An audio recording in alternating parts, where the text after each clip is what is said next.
Володимир Микита, народний художник України, є одним із самих талантливих витворців Подкарпаття, творчість котрого цілком і повністю належить отчому краю, його прекрасним, робітним і талантливим людям. Формувався він геособа у духовному укладі подкарпатського села, в його високоморальній атмосфері. Жадання до науки, воля до творчості привели талантливого молодого чоловіка у Ужгородське художнє училище. Тут він учився у Йосипа Букшая і Адальберта Ерделі, прислуховувався до їх порад, припозірувався до їх картин.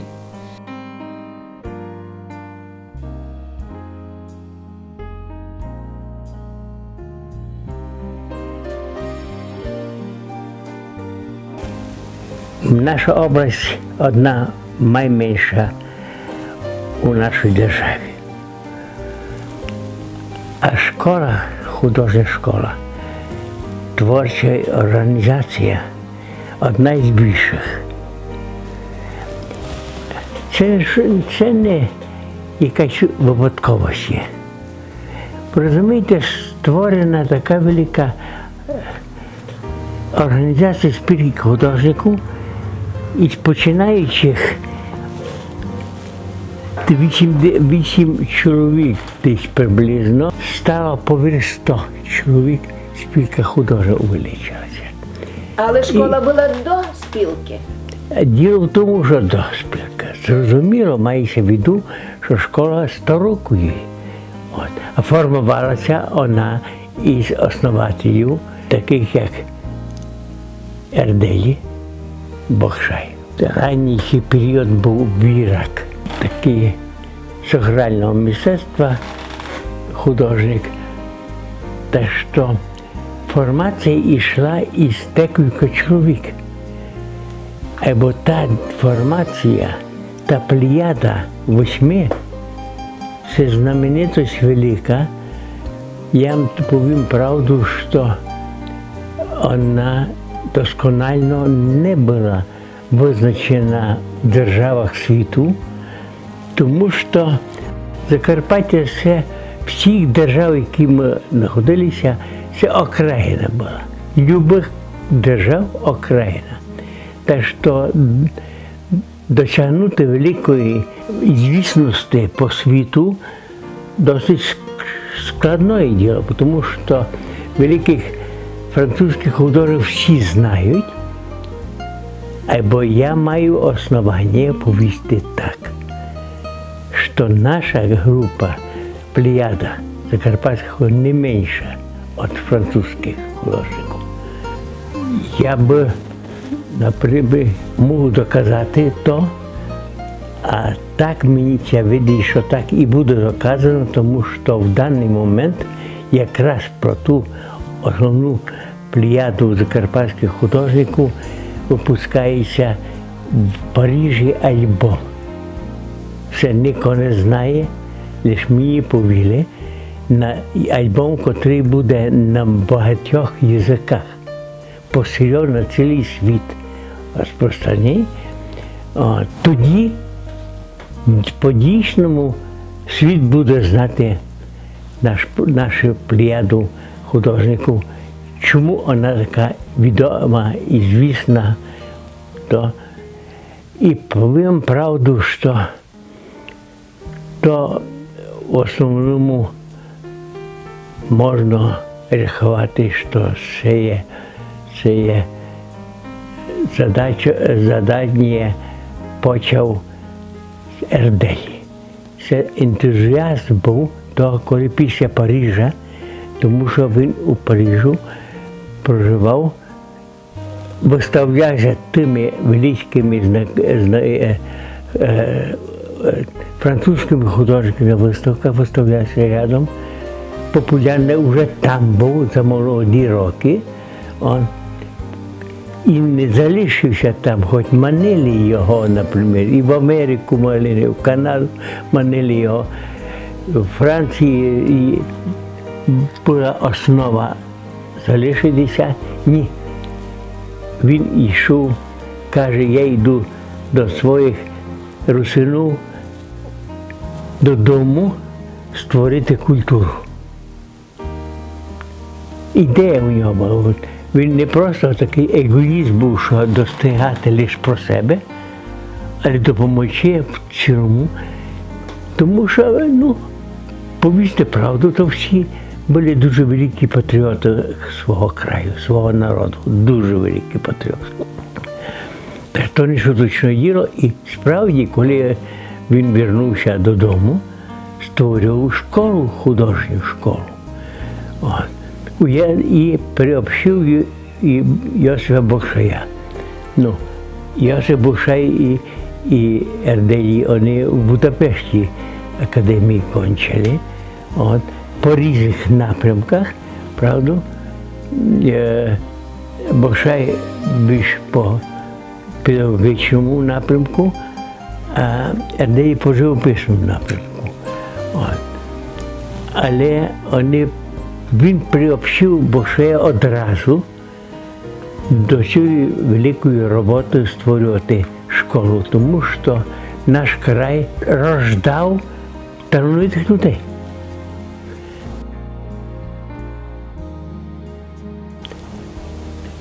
Наприклад, Бокшай у гімназії вчив, а Ерделі в основному в семінарії, у Тисяцькій семінарії викладав і сформував талановитих людей навколо себе уже у семінарії. Такі як, наприклад, Борецький, Коцка, Кондратович, Добош, він пізніше у Словакії поїхав. Така група формувалася при ньому і надзвичайно талановиті люди. Дорога у мистецтві Володимира Микити не була простою і легкою. Він приєднався до колективу професіональних художників краю у середині 50-х років прошлого сторіччя, у часи соціалістичного реалізму, де мусив затиснути в собі свій талант. А й був в ті часи іще молодим художник на усе запам'ятав уроки свого любимого учителя і наставника Адальберта Ерделі, котрий дуже цінував свободу художника, витворські ідеї, художні позирання.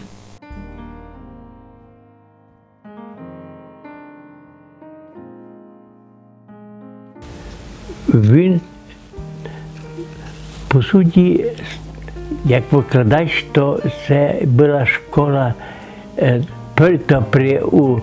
при семінарії вчительської викладав рисування, як викладав.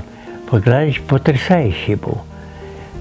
Потрясаючий, я маю основання так казати, тому що я його ученик. Так само. От. Але він після приходу совєтських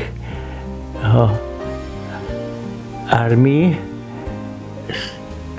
Совєтський Союз настав, перший вже 46-й рік вже формував академію. По прикладу Заходу, по прикладу Франції. От. І справді, що сформував академію, але Київ відмінив і 46 років переименували академію у художнє училище. Якраз ті перші роки я і поступив в той художнє училище, знаю, що це унікальний викладач був. Він мав свій абсолютно спеціальний напрямок учоби. І формувалося училище абсолютно по западному положенню. Не так, як було положено центральною Україною того часу, яка створилася. Які були принципи?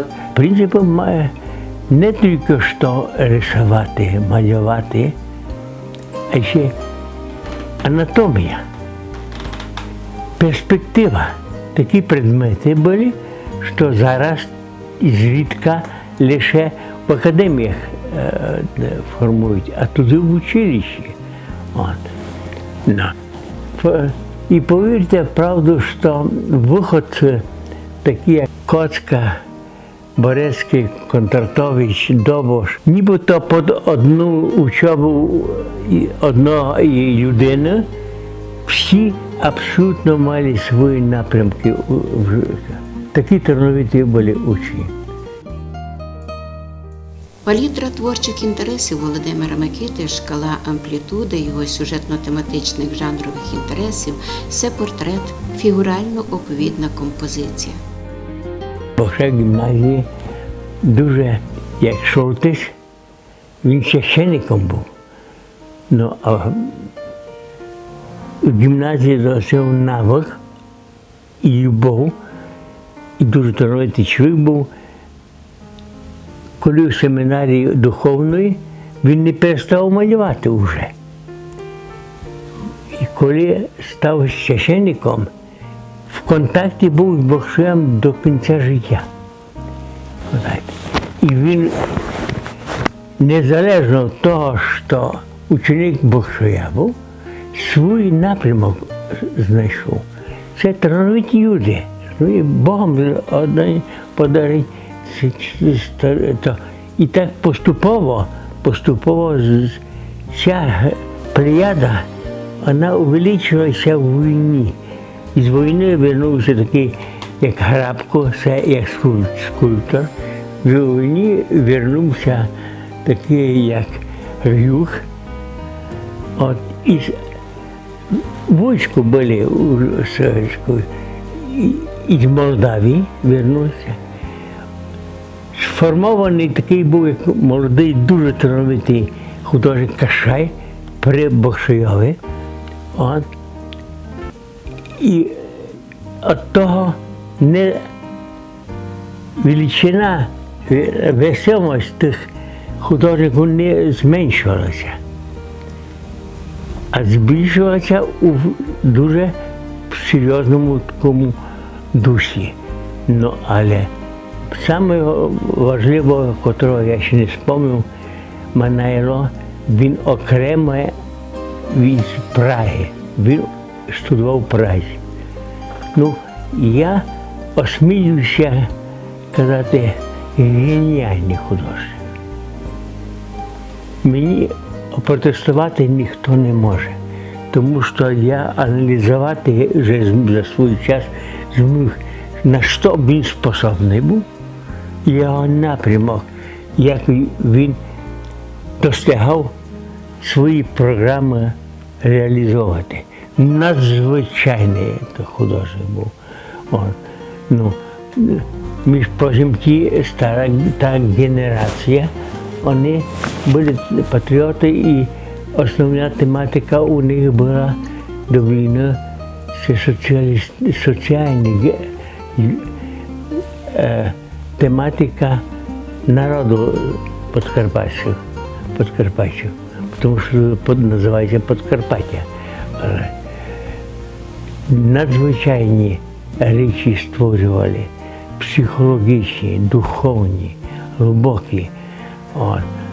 І в таких напрямках, як експресіонізм, народний експресіонізм. Народний експресіонізм, я маю право сказати, в моїй перший раз було не в Мексиці, а в Закарпаттю.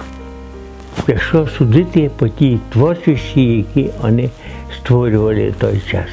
Зрозуміло, що коли Совєтський Союз створився, то всіх мусили позалишати тематика соціальності народу. То все прийшов на соцреалізм, на ідеологічні напрямки, тематики, таких психологічних, духовних програм уже ніхто не осмілився малювати. І за того більшість художників напрямку безобідному пейзажі. Володимир Микита указав себе і у портретному витворстві. Художник стариться до пізнання глибинної суті своїх моделей, образу своїх героїв. Стали дуже печальні ситуації для художників в той час. Але сформувалася спілка художників. І заново заради Ерделя. Бо він перший був. Зрозуміло, що його скоро зняли, тому що і треба було моментально партійного когось поставили. І я ще хочу сказати, почали створюватися напрямки і інші, тому що по скульптурі вернувся із Моравії Свида, різьбар. Фантастичний талановитий різьбар, який починав школу ще при Чехословакії у Ясенях. Була створена школа різьбаря. І от він після війни із Моравії вернувся додому. Так створювалися різні, я споминав Гарабка скульптор, Свида як різьбар. І від собі, що створювалися різні факультети. Не тільки вже живопись. Берез із Будапештської академії прийшов, графічний напрямок був.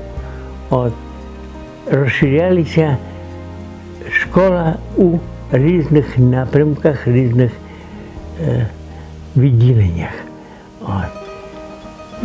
І зрозуміло, розширялася вона із тим, що багато вже талановитих студентів із художніх училищ поступали у школи, вищі школи, так Львівську, Київську, Харківську і деякі інші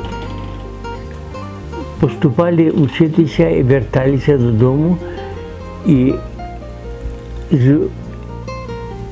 виникло монументальний напрямок, такий як Медведський, інші деякі художники. Зрозуміло, що монументальне починалося воно раніше, тому що Йосип Бокшай – то унікальний майстер монументального, сакрального мистецтва. Він такий створив надзвичайні розписи, то уяву свою немає. Він любив страшно італійського художника Тіеполо, тому що їздив ізучати творчість великих майстрів. То надзвичайний художник був нелегкий викладач, як різних напрямків, розумієте. Уявити собі, допустим, я таку мав гордость, що я виростав поміж ними. Творчий потенціал Володимира Микити розкрився у жанрі сюжетної картини. Його фігуральні композиції в емоційно-образній формі витворюють живот, бит і труд подкарпатського села. Основним джерелом, що дає його творчості живот і напуває його спраглу душу до творення, є цвітна і самобутна духовна культура народу.